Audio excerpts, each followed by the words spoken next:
जय हिंद दोस्तों, Sandeep tricky math special YouTube channel में आप सभी का स्वागत है। एसएससी जीडी कांस्टेबल 2021 19 नवंबर फर्स्ट शिफ्ट में पूछे गए सभी प्रश्नों के आंसर जानेंगे, तो आप इस वीडियो को अंत तक जरूर देखेगा। अगर आपका एग्जाम बीत गया है तो आप अपने आंसर को मिला सकते हैं।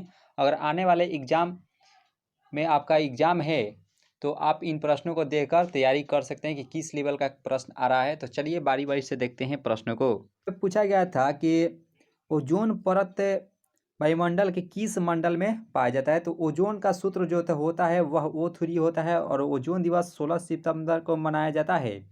और यह जो पाया जाता है स्ट्रेटोस्फीयर में, यानी कि समताप मंडल में ओजोन परत पाया जाता है, याद रखिएगा। और यहाँ पे प्रश्न था कि कोशिका का आत्मघाती थैली किसे कहा जाता है। तो कोशिका का आत्मघाती थैली लाइसोसोम कहा जाता है। और कोशिका का पावर हाउस माइटोकॉन्ड्रिया को कहा जाता है, याद रखिएगा। काफ़ी महत्वपूर्ण सवाल है। चुंबकीय फ्लक्स का मात्रक क्या होता है। तो चुंबकीय फ्लक्स का मात्रक वीबर होता है, जिसे WB से सूचित करते हैं, याद रखिएगा। और ये यहाँ पे प्रश्न आया था कि यूनेस्को के मुख्यालय कहाँ स्थित है। मुख्यालय से एक प्रश्न आ रहे हैं, तो मुख्यालय जरूर देख लीजिए। WHO WTO इसके मुख्यालय है जिनेवा में स्थित है। और यूनेस्को का मुख्यालय पेरिस में है। और सूर्य का पर्यायवाची शब्द पूछा था। तो सूर्य का पर्यायवाची शब्द भास्कर या रवि हो जाएगा, याद रखेगा। और यहाँ पे एक संधि विच्छेद से था कि गणेश का संधि विच्छेद क्या होगा। तो गणेश का सही संधि विच्छेद गण जोड़ ईस होगा, क्योंकि यहाँ पे अ और बड़ी ई का मात्रक ये ए का निर्माण करती है, बड़े ए का। तो गणेश का सही संधि विच्छेद गण जोड़ बड़ी ई ईस हो जाएगा। और यहाँ प्रश्न था कि भारत के संविधान में कितने अनुसूचियां हैं वर्तमान में। तो अनुसूचियां अभी तक 12 है, यानी कि ऑप्शन में दिया था, ऑप्शन नंबर बी इसका सही हो जाता। तो भारत के संविधान में अनुसूचियां 12 हैं, याद रखिएगा।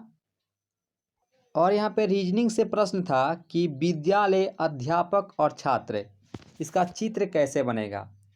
तो विद्यालय में छात्र भी रहते हैं और अध्यापक भी रहते हैं, तो एक तरफ छात्र और एक तरफ अध्यापक हो जाएगा। ये बड़े वाला विद्यालय, क्योंकि विद्यालय में ही छात्र और अध्यापक जाते हैं, याद रखिएगा। इस प्रकार से चित्र बनेगा। और पूछा गया था कि CD का संबंध HI से है, तो वहीं इसमें से चुनना था किसका संबंध किससे होगा। C जो है वह 3 नंबर पर है और D जो है यह 4 नंबर पर है। और H जो कि हाई स्कूल यानी कि H 8 पर है और I 9 पर है, तो 9 पर हो जाएगा। और 3 से 8 ये 5 बढ़ेगा और 4 से 9 ये भी 5 बढ़ रहा है। A और B ये तो होगा नहीं, ये तो बहुत अधिक बढ़ जा रहा है, तो A होगा नहीं। K 11 पर किंग्स 11, L 12 और N 14 और O 15, तो ये तो होगा नहीं, क्योंकि 5 5 बढ़ना चाहिए। तो P और Q बचा, तो P Q और यहाँ पे N और O दिया गया है। तो P 16 और Q 17,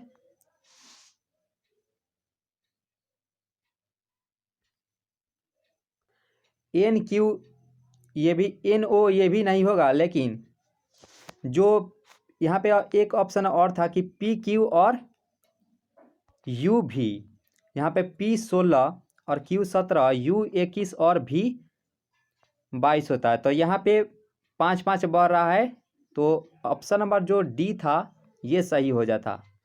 तो इस प्रकार से ज्ञात कर सकते थे 5 5 बढ़ रहा है। और यहाँ पे मैथ से जो सवाल था कि एक घोड़े को 1100 रुपया में खरीद कर 12% लाभ पर बेचा गया, तो विक्रय मूल्य क्या होगा। तो 12% लाभ पूछा गया है, तो 1100 पर हुआ है, तो 12% 112 और ये 12% 100 हो जाएगा परसेंट के लिए। तो 2 जीरो से 2 जीरो, जब 11 में 12 से गुना करेंगे तो 1232 हो जाएगा। अगर वहीं लाभ में अगर रुपया पूछता तो 232 रुपया इसका सही आंसर हो जाता, लेकिन यहाँ पे विक्रय मूल्य पूछा है, तो विक्रय मूल्य कुल 1232 रुपया में बेचा है। और यहाँ पे एक नृत्य से प्रश्न था कि लावड़ी नृत्य कहाँ का है। तो यह महाराष्ट्र का है और शुद्ध शब्द भारतीय का शुद्ध शब्द पूछा गया था। क्या ये भारतीय सही होगा या ये भारतीय? तो ऑप्शन नंबर जो बी है इसका सही आंसर हो जाएगा, ये भारतीय सही है।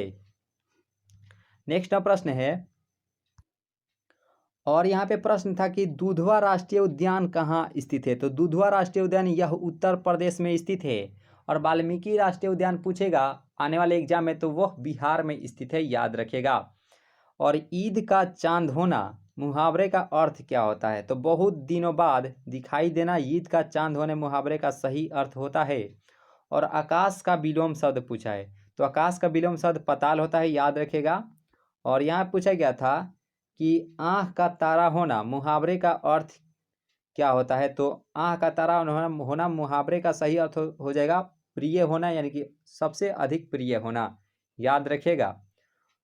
मुहावरे से 3 सवाल पूछे गए थे और पर्यायवाची शब्द से 3 सवाल पूछे गए थे।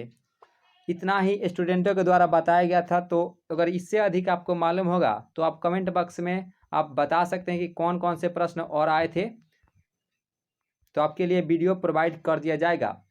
अगर सेशन अच्छी लगी हो तो इसे लाइक ज़रूर कीजिएगा और चैनल पर नए जुड़े हो तो ज़रूर सब्सक्राइब कीजिएगा। तो मिलते हैं नेक्स्ट वीडियो में, अभी के लिए इतना ही। Thank you.